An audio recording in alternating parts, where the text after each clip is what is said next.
विकसित भारत बजट 2026-27 ये सिर्फ कुछ आंकड़े नहीं हैं, बल्कि ये भारत के भविष्य का एक बहुत बड़ा महत्वाकांक्षी प्लान है। तो आज हम इसी प्लान के उन हिस्सों पर बात करेंगे जो हमारे देश के मैन्युफैक्चरिंग और टेक्नोलॉजी सेक्टर की कह सकते हैं पूरी तस्वीर बदलने की ताकत रखते हैं। चलिए जरा गहराई से समझते हैं कि इसमें आखिर है क्या। और ये सब शुरू होता है एक बहुत बड़े सवाल से। सवाल ये है कि 2027 तक, मतलब आज से कुछ ही साल बाद, भारत की इकोनॉमी आखिर दिखेगी कैसी। ये जो बजट है ना, ये सिर्फ नंबर्स का खेल नहीं है। ये असल में इसी सवाल का जवाब देने की एक कोशिश है, भविष्य के लिए एक रोड मैप बनाने की कोशिश। तो आज की हमारी चर्चा 5 जरूरी हिस्सों में बटी है। सबसे पहले देखेंगे विकसित भारत का ये बड़ा सपना आखिर है क्या। फिर बात करेंगे भारत को एक नया कारखाना बनाने के प्लान की। इसके बाद छोटे उद्योगों को कैसे बड़ी ताकत दी जा रही है, इस पर भी नजर डालेंगे। फिर आएगा टेक्नोलॉजी का दौर, और आखिर में हम उन नए रास्तों को समझेंगे जो इंफ्रास्ट्रक्चर से बन रहे हैं।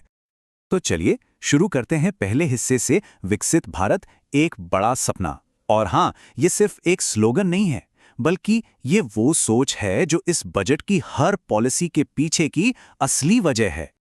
तो इस बजट का मकसद बिल्कुल साफ है, एकदम क्रिस्टल क्लियर। लक्ष्य है भारत को एक डेवलप्ड नेशन बनाना। और इस बड़े सफर के लिए 2 सबसे पावरफुल इंजन चुने गए हैं। पहला, हमारी अपनी मैन्युफैक्चरिंग की ताकत, और दूसरा, टेक्नोलॉजी की जबरदस्त रफ्तार। अच्छा, तो अब आते हैं बजट के सबसे अहम पिलर पर। वो है भारत को दुनिया का नया कारखाना बनाने का प्लान। और इसके लिए सरकार कुछ बहुत ही खास सेक्टर्स पर फोकस कर रही है।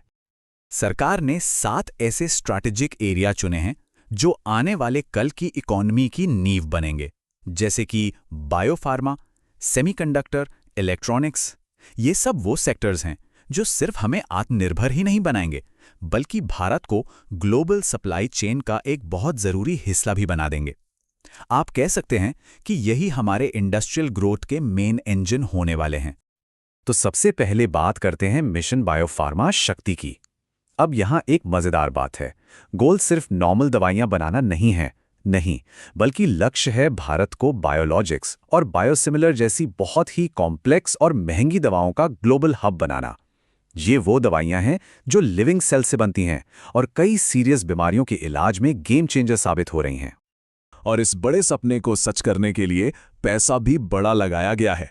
अगले 5 सालों के लिए पूरे 10,000 करोड़ रुपए का इन्वेस्टमेंट किया गया है। ये आंकड़ा खुद बताता है कि सरकार इस सेक्टर को लेकर कितनी ज्यादा सीरियस है।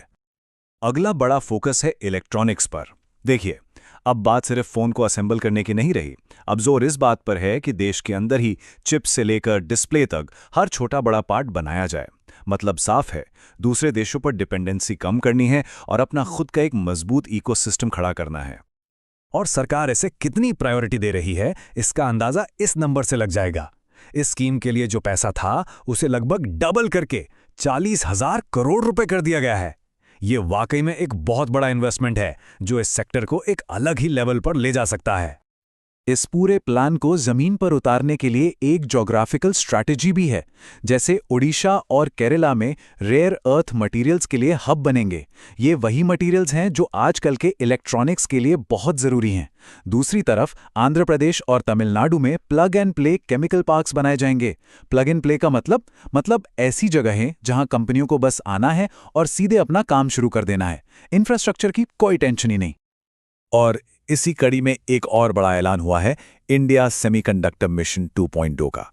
ये टेक्नोलॉजी में आत्मनिर्भरता के लिए बहुत जरूरी है। इसका सीधा सा मतलब है कि भारत अब सिर्फ चिप्स का कंज्यूमर नहीं बना रहना चाहता, बल्कि अब हम उन्हें डिजाइन और मैन्युफैक्चर करने में भी दुनिया के बड़े प्लेयर्स में शामिल होना चाहते हैं। चलिए अब आगे बढ़ते हैं और देखते हैं कि देश की इकोनॉमी की जो रीढ़ की हड्डी हैं, यानी हमारे छोटे और मीडियम उद्योग MSMEs, उनके लिए इस बजट में क्या खास है। तो MSMEs को सपोर्ट करने के लिए एक 3 टायर प्लान बनाया गया है। पहला, 10,000 करोड़ का SME ग्रोथ फंड। ये उन कंपनियों के लिए है जिनमें पोटेंशियल है और उन्हें बड़ा बनने में मदद चाहिए। दूसरा, आत्मनिर्भर भारत फंड में 2,000 करोड़ रुपए और डाले जा रहे हैं। ये खास तौर पर सबसे छोटे बिजनेस को सपोर्ट करेगा। और तीसरा, जो 200 हमारे ट्रेडिशनल क्लस्टर हैं, जैसे बनारसी साड़ी का काम या मुरादाबाद का पीतल उद्योग, उन्हें मॉडर्न बनाकर एक नई पहचान दी जाएगी। ठीक है, मैन्युफैक्चरिंग की बात होगी। अब आते हैं टेक्नोलॉजी पर, जो ग्रोथ की स्पीड को कई गुना बढ़ा सकती है। और इस बजट में कुछ बहुत ही इंटरेस्टिंग डिजिटल इनिशिएटिव्स का जिक्र है। इनमें सबसे खास है भारत विस्तार। जरा सोच कर देखिए, एक ऐसा एआई प्लेटफॉर्म जो खेती से जुड़ा सारा सरकारी डेटा एक साथ ले आए और फिर किसी भी किसान को बता सके कि देखो, आपके खेत की मिट्टी और मौसम के हिसाब से ये फसल सबसे ज्यादा फायदा देगी और इसे इस मार्केट में बेचना बेस्ट रहेगा। ये सच में खेती करने के पूरे तरीके को बदल सकता है। और टेक्नोलॉजी का फायदा सिर्फ खेती तक ही सीमित नहीं है। ऑरेंज इकोनॉमी, मतलब हमारी क्रिएटिव इंडस्ट्री, उसे भी एक बड़ा बूस्ट मिल रहा है। देश भर के 15,000 स्कूलों और 500 कॉलेजों में कंटेंट क्रिएटर लैब्स बनाई जाएंगी। आइडिया सिंपल है, भारत के जो यंग लोग हैं उन्हें एनिमेशन, गेमिंग और वीएफएक्स जैसे फ्यूचर वाले फील्ड्स के लिए अभी से तैयार करना। डिजिटल इंफ्रास्ट्रक्चर को भी तगड़ा सपोर्ट मिला है। एक तरफ बाहर की कंपनियों को कहा गया है कि आप इंडिया में डेटा सेंटर लगाइए, हम 2047 तक कोई टैक्स नहीं लेंगे। इससे क्या होगा, हमारा डेटा हमारे देश में ही रहेगा। दूसरी तरफ जो आईटी सर्विस कंपनियां हैं, उन्हें राहत देने के लिए सेफ हार्बर की लिमिट को बढ़ाकर 2000 करोड़ कर दिया गया है। ये एक तरह का टैक्स रूल है जो आसान भाषा में कहें तो कंपनियों के लिए टैक्स के मामलों को आसान बना देता है, जिससे उनका काम बिना झंझट के चलता रहे। तो अब आते हैं अपने आखिरी हिस्से पर, विकास के नए रास्ते। देखिए, ये तो साफ है कि बड़ी बड़ी फैक्ट्रीज और हाईटेक इंडस्ट्रीज तभी कामयाब हो सकती हैं जब उन्हें आपस में जोड़ने के लिए वर्ल्ड क्लास इंफ्रास्ट्रक्चर भी तो हो। और इस बजट में इंफ्रास्ट्रक्चर के लिए एक बहुत ही बढ़िया शब्द यूज हुआ है, ग्रोथ कनेक्टर।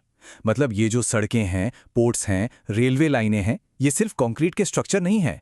ये असल में देश की वो नसें हैं जो एक हिस्से की ग्रोथ को दूसरे हिस्से से जोड़ती हैं। और इन ग्रोथ कनेक्टर्स को असलियत बनाने के लिए कुछ बड़े प्रोजेक्ट्स भी अनाउंस हुए हैं, जैसे 7 नए हाई स्पीड रेल कॉरिडोर, जिनमें मुंबई, पुणे भी शामिल हैं। ये शहरों के बीच ट्रैवल टाइम को कई घंटे कम कर देंगे। फिर सामान की ढुलाई के लिए डानकुनी से सूरत तक एक नया डेडिकेटेड फ्रेट कॉरिडोर, और समुद्री रास्ते से व्यापार को सस्ता और तेज बनाने के लिए एक कोस्टल कार्गो स्कीम भी है। तो ये सब योजनाएं, ये बड़े बड़े इन्वेस्टमेंट्स, इन सब को देखकर आखिर में एक ही सवाल बचता है, क्या ये बड़ा और महत्वाकांक्षी प्लान वाकई भारत को एक ग्लोबल मैन्युफैक्चरिंग पावर हाउस बना पाएगा? खैर, इसका जवाब तो आने वाला वक्त ही देगा। लेकिन एक बात तो है, इरादे और दिशा दोनों बिल्कुल साफ दिख रहे हैं। सोचने वाली बात है ना।